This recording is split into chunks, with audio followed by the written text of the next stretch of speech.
Hello, Hello, hello, hello. and welcome. Please feel free to write your name in the chat and maybe where you're coming from. We're so excited to kick off this webinar this month. Last time we had some issues with the technology, but this time I'm hoping No issues. there will be no issues and that everyone can hear us okay. We're actually sharing the room and the mic, so if you see me muted, it's okay. You should still hear me. Yeah. Hi Soren, hi Robert, hi Natalie. I see USA here, Berlin. We are also in Berlin. Hi Cedric, Marcin. Oh wow, quite a lot of people. Lot of people, lot of people. I'm guessing it's an interesting topic for everyone. So, for those of you who don't know us, we are Dana Vetsan and John Vetsan. We are the founders of Design Sprint Academy. And here at Design Sprint Academy, we work with teams around the world to tackle big, complex challenges using highly collaborative methods like problem framing and design sprints. Sometimes we step in and facilitate high stakes decision making workshops, and other times we train teams to run those processes themselves. And right now, with all the buzz around the clickbook, I'm sure you heard about it. No. It's not out there yet, but it's gonna be soon in April, I think. Yeah. Clickbook was written by Jake Knapp, the author of the book Sprint, also, that basically made our entire business here. I'm guessing that the question on everyone's mind is how does the foundation sprint from the clickbook compare to other methods, and when should we use what? So today we wanted to open up the conversation and break it down the way we understand it. Because we believe that when you're working on something big, where the stakes are high and there's no room for wasted effort, you need to be sure you're choosing the right approach at the right time.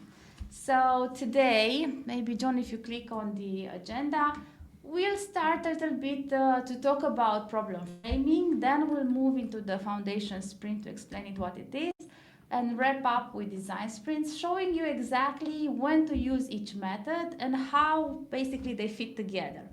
We'll have at the end a Q&A session, and hopefully we'll have enough time for your questions. So feel free to drop your questions in the chat as we go along, and Yeah, we'll I think try we'll have to, enough time. yeah, and we'll try to answer to the best of our possibilities.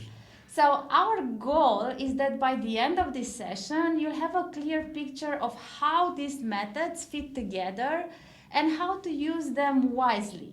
Because not every problem is a nail that needs a hammer, right? So No. if that sounds good, and if we are ready, I think, John, you can take it over. If I am ready. If you're ready, you Okay. can, I'm gonna pass the mic closer to you. So can everyone hear okay? I guess so, right? Tell us if you don't. So let's start the webinar, and for this session we have prepared a scenario. Imagine it's your job to go to Mars and make it your home. Imagine you're tasked with leading the first human settlement on Mars. Obviously this is an enormous challenge and the stakes couldn't be any higher, and any misstep could mean loss of lives, wasted time, billions of dollars down the drain. And when facing a problem this big, we don't just jump into solutions. We need to ask the right questions and align on what really matters. And that's where problem framing, the foundation sprints, design sprints, methods like this come into play, and even in our day-to-day business challenges, right? Not just space missions. Now let's set the scene. Imagine you're in a full room of the world's brightest minds. You have NASA engineers, you have scientists, you have your project sponsors, architects, business leaders, you have all of the relevant stakeholders, all are in there. And everyone is deeply invested in making the dream of Mars colonization a reality. Everyone is eager to contribute, and everyone shares the same ultimate goal. But there's one problem. No one agrees on what the biggest challenge is. Some will say, hey, maybe it's oxygen generation. That should be our priority. Other argues that food production should come first. Sponsors might be more concerned about budgets and financial projections, while medical experts worry about, let's say, radiation exposure. As you can see, there are multiple competing perspectives. And if the team can't agree on the right starting point, there's a huge risk. As I was saying, billions could be wasted on solving the wrong problem. And this kind of misalignment happens not just in space missions, but in business as well. Different stakeholders see different priorities, and without a structured approach, teams can end up solving the wrong problems entirely. And this is exactly why we start with problem framing. The core principle of problem framing is simple. Start with the right problem and start the right way. I will give you a short definition of problem framing. That's a structured system designed to uncover, define, and prioritize challenges, ensuring that business objectives align with real customer needs. And this process helps leaders establish a clear direction and focus before committing to execution. At a high level, problem framing follows three key stages. The first one is about data discovery and gathering, meaning collecting all of the necessary insights to inform decision making. Then we move into workshop preparation, compiling and visualizing this research and structuring materials to guide the discussions during the workshop. And problem framing ends with an alignment workshop, bringing decision makers together to define and prioritize the key problems. Now, let's explore how this process would work in our Mars settlement scenario. The first phase of problem framing is discovery, which typically takes 2 to 3 weeks before the actual workshop. And this ensures that everything that we do in the workshop is based on facts and not assumptions. For a Mars mission, gathering critical data would include maybe astronaut survival insights from past space missions, not necessarily to Mars, psychological studies on isolation, long-term confinement, this is such a difficult word, environmental data. I think you got what I said, right? Collecting from past unmanned Mars missions, current constraints and limitations like cargo capacity, energy supplies, life support systems, you name it. And then finally, business and mission objectives.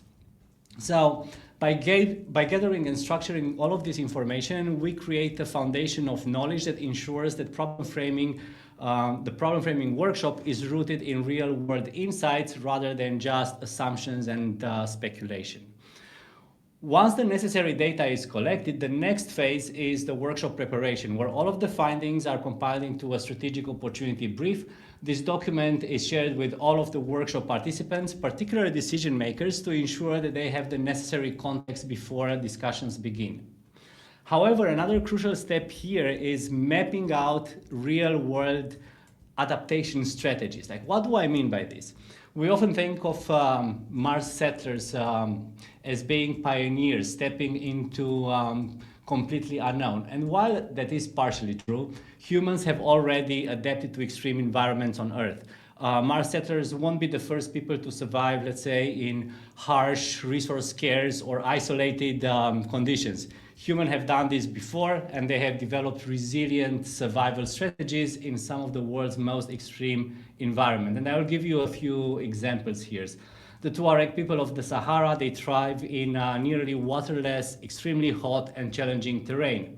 You have indigenous Andean or Tibetan highlanders. They have actually undergone physiological changes or adaptations to their body to survive in low oxygen environments.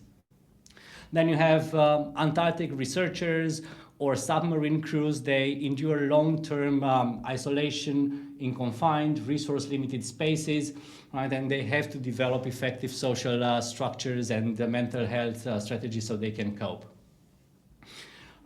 So, although Mars presents a unique set of challenges, the fundamental human struggles will remain the same. Limited resources, extreme climate conditions, psychological stress and isolation, dependence on technology for survival. And in this phase of problem framing, we need to map out these real-world insights because they will help in our decision-making during the workshop. And these maps could include something like how do people in Sahara regulate heat, how do Antarctic researchers combat isolation and maintain health, How do submarine crews develop social structures and make decisions in extreme confinement? And the list can go on. So the idea here is to get these real insights, put them in front of the stakeholders. And then once these insights are gathered and mapped out and visualized, the next step would be identifying the right key stakeholders for the workshop. In our scenario, the stakeholders might include mission directors, overseeing overall mission strategy and execution, senior leaders, executive and sponsors, right, ensuring mission alignment with the broader goals, sponsors, investors, and so on. At this stage, in a problem framing workshop, we do not necessarily need a technical experts. Their insights have already been collected, structured into the visualized data. The role of the problem framing workshop is to enable decision makers to make informed strategic choices, right? That's what this is, so that we solve the right problem from the start. Now, moving into the next phase, using this compiled research and insights, the workshop will help align stakeholders and prioritize high-stakes decisions before committing to execution. Now that we have stakeholders and research in place, the next step is facilitating the actual problem framing workshop. And the first part of the workshop focuses on contextualizing the problem space and ensuring that all decision makers are aligned on the shared goals. This is achieved by asking key questions such as, what have we already tried or planned? What are some bottlenecks? What are weaknesses?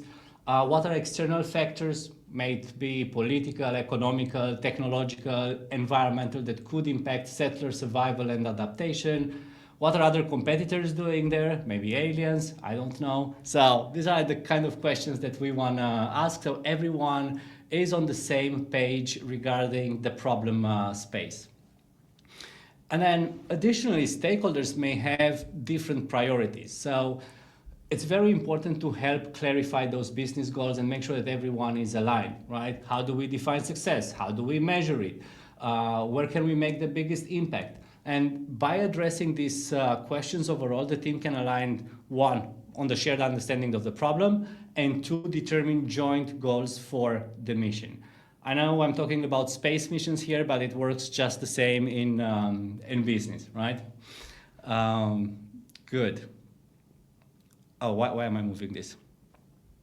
So once we've done this, the business part, Mars colonization is about humans, right? And humans thriving in an environment. And then to achieve this, the workshop moves into the next stage, understanding the experience of future settlers.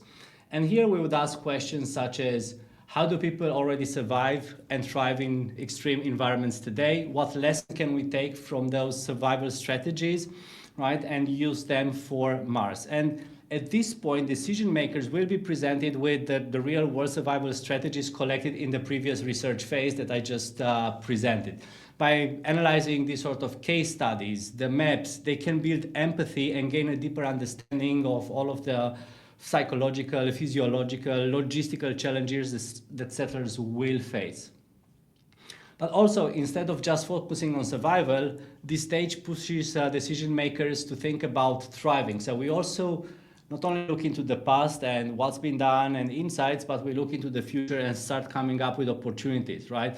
What does an ideal, well-adapted Mars settler look like? What behavioral, social adaptations will be necessary for long-term success? How can we leverage the insights from Earth and shape strategies for Mars? Questions like this that will help the team come up with different opportunities and ideas. And by the end of these exercises, the team will have a clear understanding of the problem space and the highest value opportunities, both from a business perspective, but also from a human settler perspective, right? Our customer here. And at the intersection of these discussions, decision makers can define problem statements that are firmly grounded in data and not only assumptions. And for this one, we have an example. Problem statement. An example of a problem statement, yes. Right, so we have who is experiencing the problem. We have the Mars settlers, primarily highly trained astronauts and early stage pioneers. Then we say, what is the problem about? Settlers face significant challenges in maintaining psychological resilience, adapting to environment constraints, and ensuring resource self-sufficiency, all of which impact their ability to thrive on Mars long term. Where or when does it happen? Well, this challenge arises immediately upon arrival, when settlers must quickly adapt to Mars' harsh conditions. However, real test occurs long term as the initial excitement wears off and sustainability becomes critical. And then we're looking at why is this worth doing, and this we have here, for Mars colonization to be viable, settlers must do more than survive. They must establish a foundation for long-term human presence, economic sustainability, and scientific progress. So this would be an example of a problem statement, a little bit long, but that's a good one. But it condenses the business value together with the value for the user. Exactly. And it's based, I think I have stressed this quite a few times already, but it is really based on insights and expertise. Good, so that's the problem framing part of the workshop. Now, with a clearly defined problem and a strong understanding of the mission's challenges, we're still in our scenario going to Mars, the next step is to identify and validate the best approach before committing significant resources to executing it. This is where the foundation sprint comes in. Quick definition, the foundation sprint is a 2-day structured workshop developed by Jake Knapp and John Zeratsky, and it is designed to help teams assess, refine, and validate the most promising strategic approach before diving into execution. Who is in the room? I want to talk about this. Unlike the problem framing workshop, which involves primarily high-level executives and decision makers, the foundation sprint should bring together a mix of both strategic leaders, because yes, we do need to talk about an approach, but also hands-on subject matter experts, technical specialists, because in a foundation sprint, we focus very much on the approaches and the solutions. So this mix will ensure that whatever selected approach we have, that's not just visionary, but it's also something that's feasible. To give an example, participants may include, yes, the mission director. We had them in the previous workshop as well, but now we can have space habitat engineers, designing structures for human survival, life support system specialists, psychologists, or sociologists, addressing the human adaptation and mental health, operation and logistics people. So I hope this is a good example. I will still talk about teams at the end when I compare this method. And the foundation sprint workshop is structured to accomplish several key goals. First is assess and refine solution ideas, approaches. The team may already have some potential solutions, but at this point they're not set on one, or they need to refine and validate them. Also, another goal is to challenge hidden assumptions, because they can lead to costly mistakes. So the team need to critically evaluate their thinking, not go with the very first solution. Then the last one is to develop a testable approach, a hypothesis, right, that can be validated afterwards. So how does the workshop look like? It's a 2-day workshop, as I was saying. Day 1 is defining the foundation, doing the groundwork and getting the fundamentals right. What are the fundamentals? Well, who is the real customer? Are we designing for long-term settlers or just short-term mission crews? What specific problem are we solving for them? And actually, this could be informed by the problem framing phase, if you're doing problem framing before. And then we're looking at, given that we already have a solution in our mind, an approach, we can ask what unique advantages do we have, right? It could be recycling technology, AI automation, space engineering expertise, whatever that might be. The team needs to identify their strengths that differentiate their approach. Another part of this day is spent looking at the competition. Who else is trying this problem? Maybe we have another country or state trying to do that. Maybe there is aliens doing that as well, right? So again, that really helps you do this. And then, yeah, we have a whole area about differentiation, what makes our solution different. We're not going to get into the details now in this workshop, in this webinar, sorry. And then finally, it's about some guiding principles. The team will define some guiding principles that will help with decision making during the course of the project.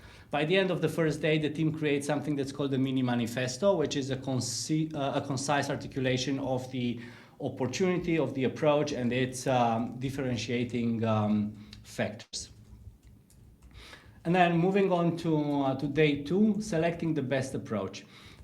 Even if the team starts the day with a preferred solution in mind, it's also essential to develop and compare alternative approaches, so you don't settle for the first one, and you want to challenge that initial thinking. Let's look at some examples. For Mars settlers, possible approaches could include lava tube habitats, right, where we use natural underground lava tubes for shelter, minimizing construction needs and reducing radiation exposure. That's one of them. Another one could be modular expandable surface habitats. Those are more flexible, scalable living spaces that evolve with the settlers' needs. And we have another one. Selective genetic and medical adaptation, that's crazy, using gene editing or long-term medical treatments to help settlers physiologically adapt to low gravity, radiation, and pressure differences. As you can see, different approaches. So the team will come up with multiple of these, and then each of these potential solutions is evaluated using magic lenses, which I absolutely love. Exploring the approaches through different perspectives. Customer experience, like will settlers be able to adapt, will they like them? Feasibility or pragmatism, can we build and maintain this long term? How will this work in 5 years? That would be the growth one. And then how does this compare to alternative solutions, differentiators? At the end of this evaluation, the team selects a primary approach. We think like this is the best idea, but also a backup plan just in case they need to pivot. And then at the end of this first day, the team is forming a founding hypothesis, which is a very clear, testable statement outlining who is the customer, the core problem that we're solving for them, the proposed solution or approach, and what makes it different from other options. Right? And this would be an example for a founding hypothesis for our Mars settlers. Right? If we help Mars settlers solve the challenges of long-term adaptation, resource independence, and psychological resilience with a self-sustaining AI-managed habitat that optimizes the environmental conditions, mental well-being, they will choose it over rigid, high-maintenance habitats that require frequent Earth resupply, because our solution is scalable, resilient, designed to enable humans thriving on Mars. Right? So I didn't read it quite entirely, but you could see it. Right. So that's the foundation sprint, and the outcome of the foundation sprint is, as I was saying, a validated, testable strategy, a hypothesis that can be further refined and validated with real customers before committing even more resources to implementing it. So that's 2 out of 3. We still need to talk about design sprints. And now that we have a strategic direction defined in the foundation sprint, the next step is to validate and refine solutions through hands-on prototyping and real-world testing. And there's not a better tool for that than the design sprint. So this is where the design sprints come into play. For those of you who do not know about design sprints, I'm just going to give you a short definition. So the design sprint is a 4-day structured process that brings together a cross-functional team of experts to solve complex problems and test their ideas, their solutions with real users. Unlike the foundation sprint, which is more about defining the strategic approach, the design sprint focuses on building and testing tangible solutions before implementation. So just like with the others, let's talk about who is in the room. A design sprint requires a multidisciplinary team with hands-on subject matter expertise, people who can actually create the solutions. And in our case, the team might include space architects, engineers, astronauts, which could also be our testers, behavioral scientists, AI specialists, right? This could be the team that could be in this sprint. So as you can see, unlike the other two workshops here, the team is a lot more hands-on than this. Absolutely, Jonathan, like the lenses can be changed. Why do I peek into the chat? Anyway, I shouldn't peek into the chat. Right, so where was I? Okay. So I want to talk about like what happens in a design sprint, and this is a structured approach, and this is how it goes. Day one is all about understanding the challenge. The team takes a deep dive into the problem, adding expert knowledge and refining their understanding of key challenges.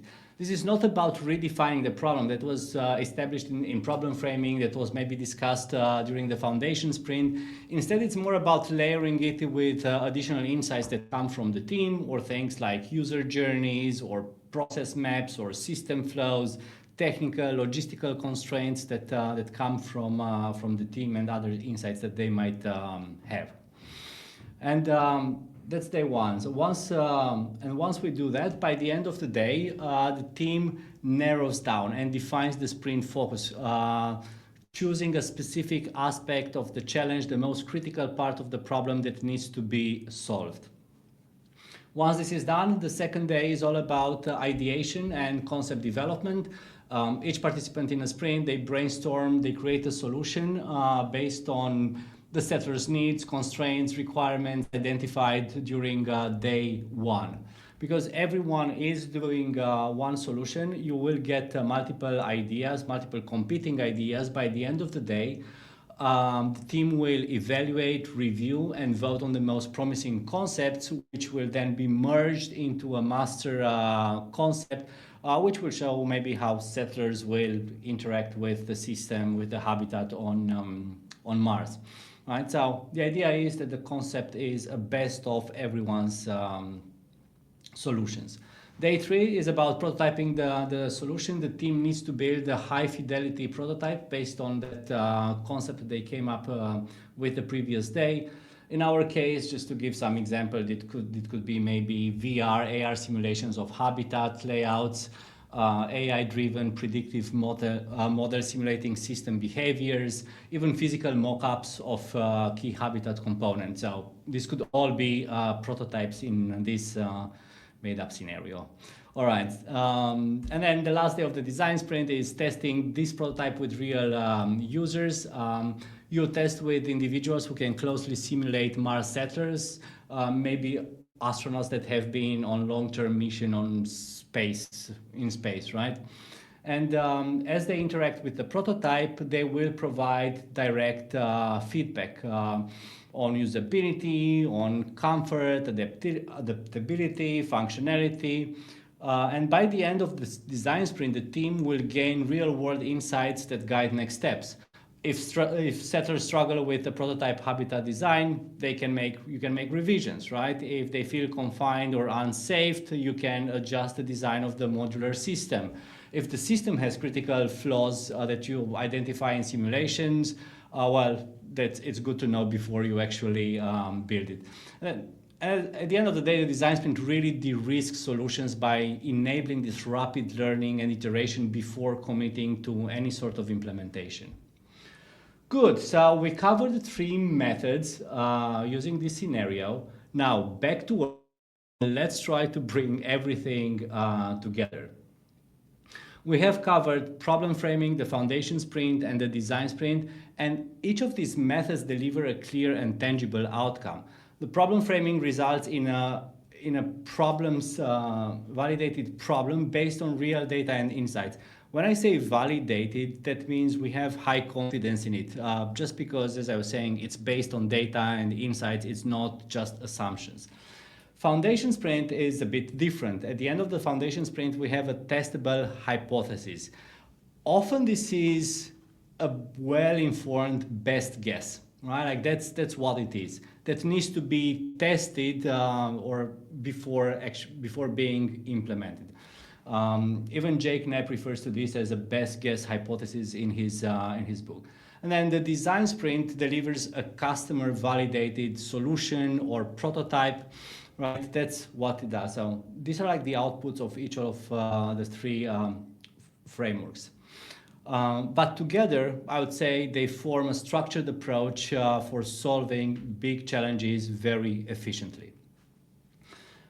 This webinar is a lot about the differences between these frameworks, but before I talk about differences, I also want to talk about commonalities because they do share several key traits.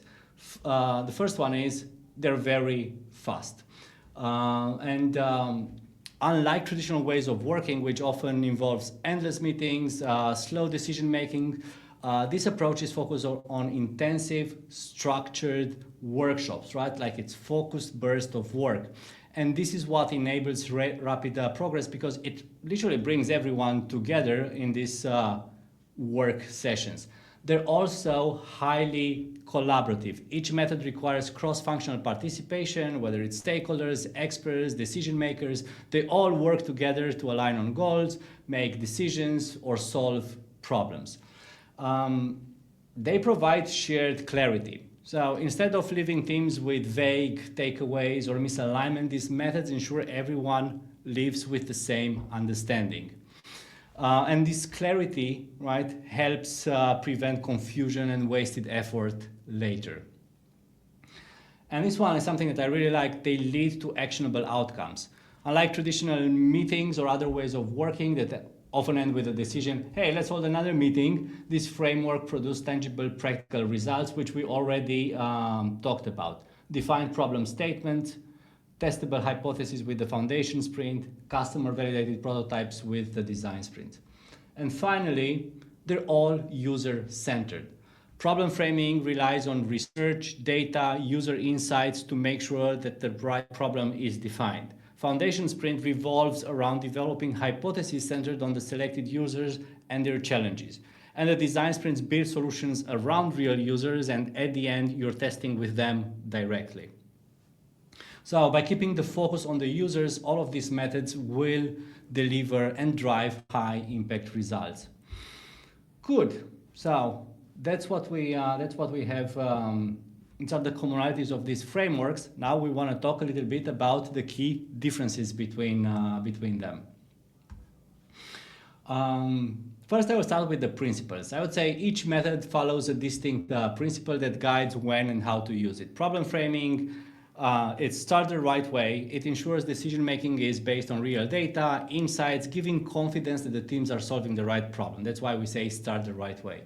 Foundation sprint, get started, not perfect, right? It allows the teams to start wherever they are, maybe even with the solutions, but it helps them challenge their assumptions, refine that initial thinking, and move forward with something with a testable hypothesis, rather than waiting for perfection. And design sprint is fail fast, learn fast. It provides immediate validation, enabling teams to quickly see whether a solution works or not through user testing at the end. Now, when to use each of the methods? Problem framing should be used at the start of a major project or initiative when the problem is unclear, it's complex, it's high stakes, and basically, problem framing helps you define the challenge and sets the stage for effective decision making and problem solving afterwards.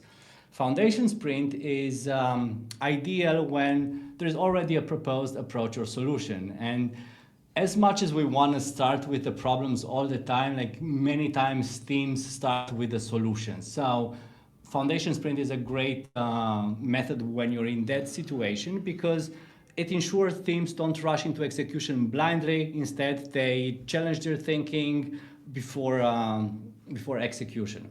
And then the design sprint should be used when the problem is clear and the team is ready to explore and validate the solutions before building it, right? It's especially valuable when customer validation is required to de-risk that build part.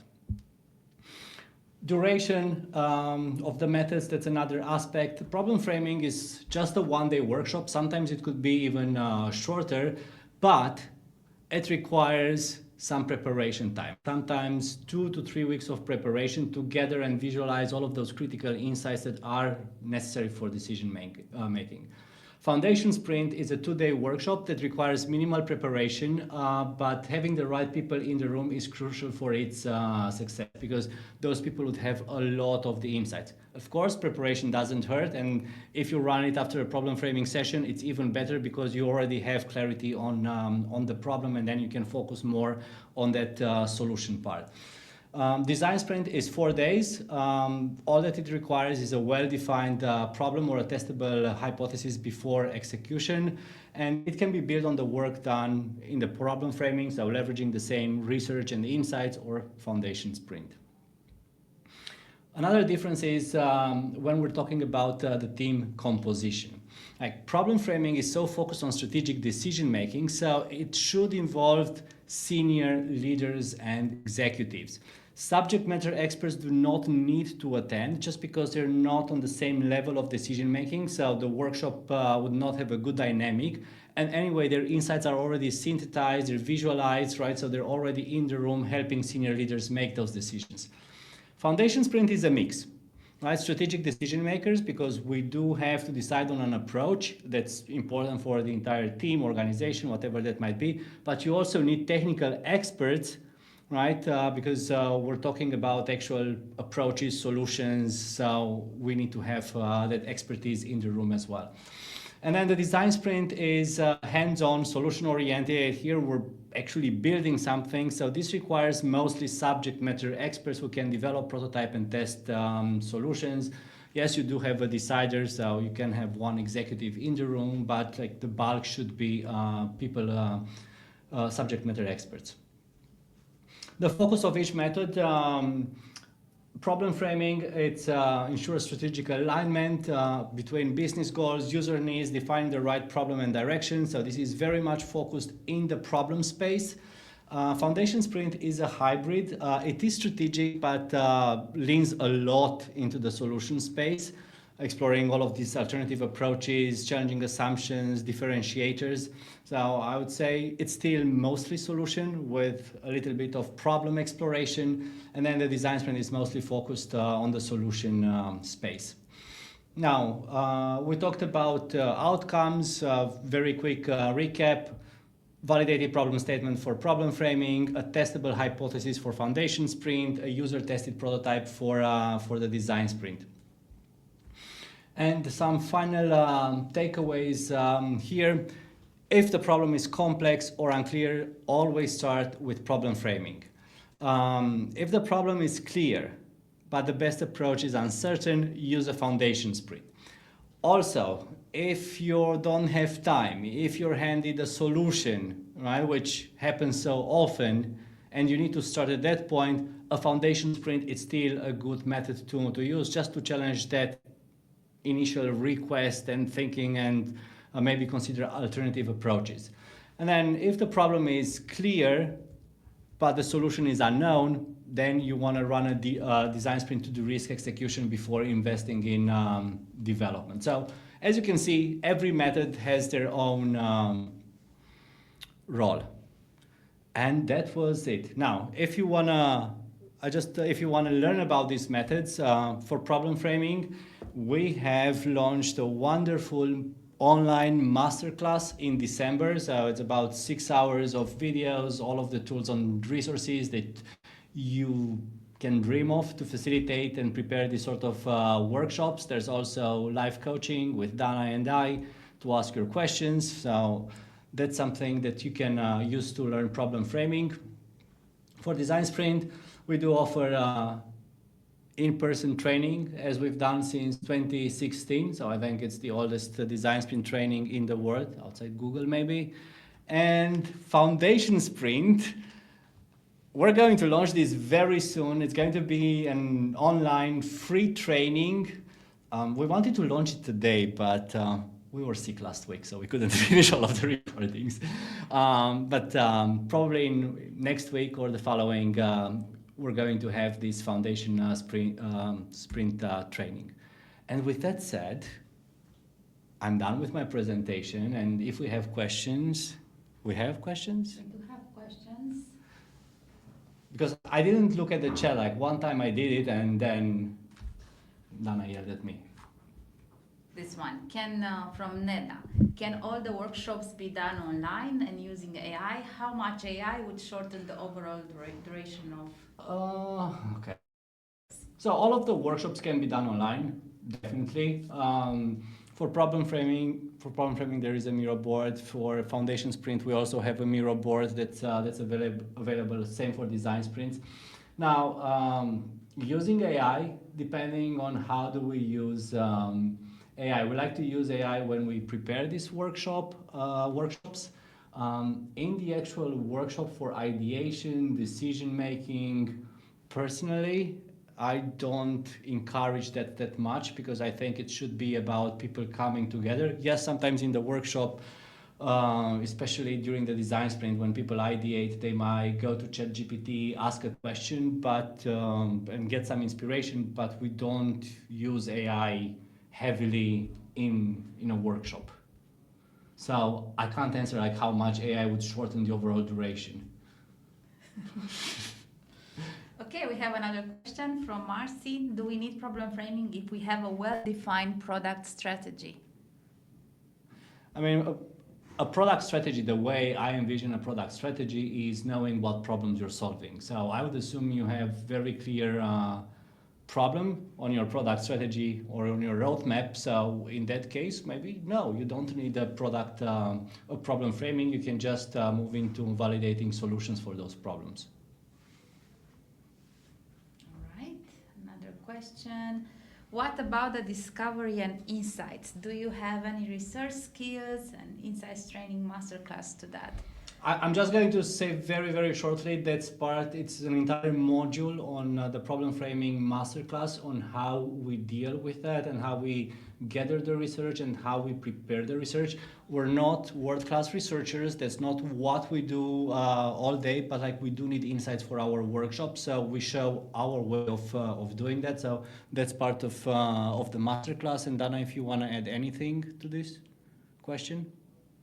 We also have a journey mapping training, Oh, yeah. but it's a corporate training. So it's more like in-house training for enterprises.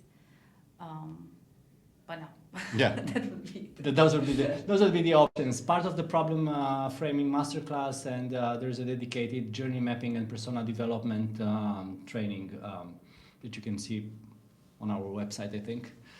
And happy to discuss about it. Another question from Florence.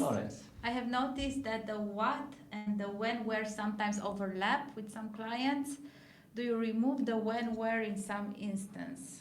Oh, in the problem statement. Yeah, sometimes it's when, sometimes it's where. Yeah, depending on the problem statement, right? What it is, but the idea is to be very specific where the problem is happening or at which point in time is happening or in the user experience. Because what it provides the most is the context. So it helps you understand what is the context in which that specific user is. So it can be a when, it can be a where, it doesn't matter as long as the workshop team fully understands the context of that specific customer. Because you can have like something like, oh, we need to improve our user engagement. And then it's a very big difference whether you do that at the beginning of their journey or maybe at the end of their journey, right? Like you would use different methods or solutions depending on where they are in that product life cycle.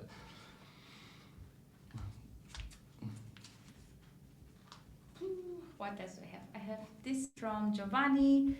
What could be the dimensions on the axis of the magic lenses to evaluate the approaches? What? The dimensions on the magic lenses. The answer is it depends. It really depends on what the team is trying to evaluate. It could be anything that is important for that specific business, from trustworthy to not trustworthy to I don't know, manual to automatic,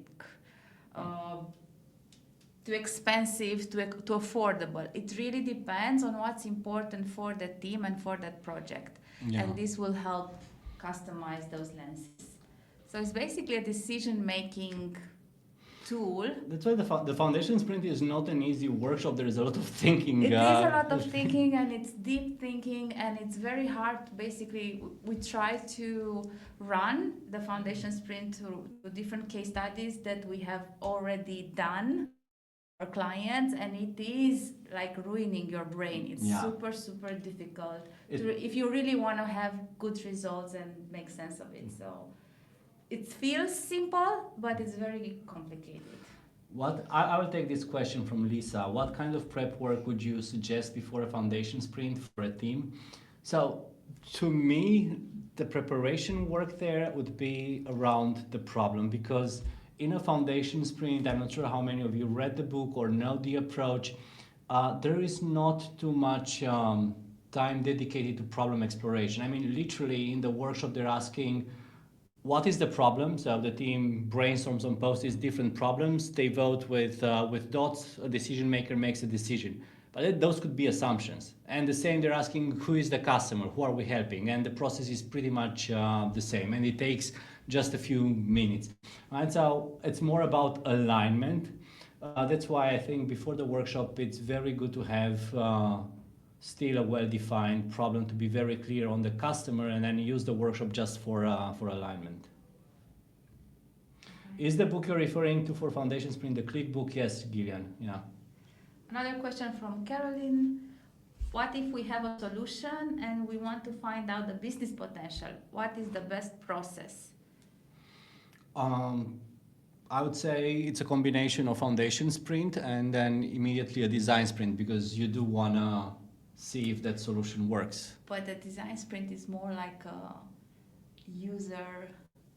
Yeah, but like in order to have a business, you need to know that users are going to want it.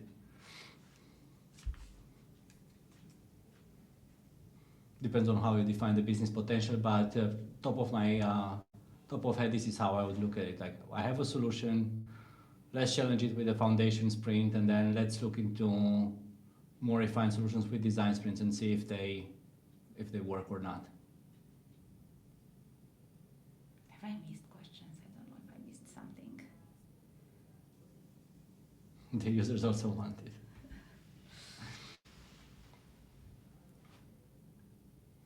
What is the order to do the coursing? From Judy. Maybe you can elaborate. The best way to do those courses is, of course, problem framing, foundation sprint, and design sprint. I guess it's like a progressive way. The foundation sprint is going to be a free training, and I do hope we're going to release it next week. Next week. I can't promise. The course is on our website. Yeah, I would say problem framing, design sprint, and foundation sprint.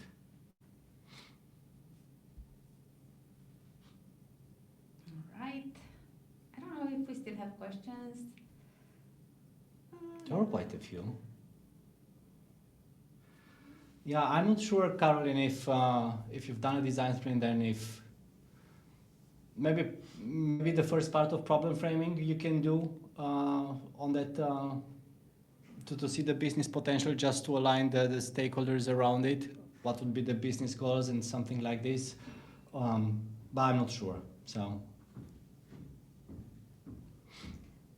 Okay. Let's see one more. If you have run a foundation sprint, would you adjust somehow the activities on day one in the design sprint, since it's about? That's a very good question, and also we discussed a lot internally. We're also thinking about combining them, because the differentiators from the design sprint, they can really help make the design sprint questions better. So essentially they serve the same purpose, and then the magic lenses could be merged with the speed critique, evaluating the solutions in a design sprint, right? Because it's just giving you a different perspective rather than just simply voting. But other than that, I wouldn't, because in a design sprint we do have mapping, right, which is not in the foundation sprint. It is going a lot deeper into the problem space, into the user insight. So all of those things are missing in the foundation sprint. And you might have different teams. I mean, in foundation sprint could be more strategic, more about making decisions. While in design sprint, you really want those experts who know how to build stuff, which are not necessarily the ones who make decisions about the project or the direction of the project. Okay. All right, I think we did well with questions, right? Yeah. Yeah, and we are ahead of time, so if there are no other questions you want to ask, I want to thank you all for joining our session today. Thank you. We really enjoyed all your comments, and I see another question. Foundation sprint is going to be free, Maro. Yeah. Foundation sprint. We can't make everything free, unfortunately, because we wouldn't be able to live. Good. All right, you guys. Thank you so much. We're gonna send a follow-up email again with a link to this recording. Somebody asked for the strategic opportunity brief. We're gonna send that over too, and also the link to our Miro board for the Foundation Sprint workshop itself. So you're gonna get them all, and do let us know what topics you wanna tackle next or what's interesting for you. Really love to learn. And that being said, goodbye. Thank you so much. Thank you all. Have a nice day, or evening, or morning. Bye. Nice.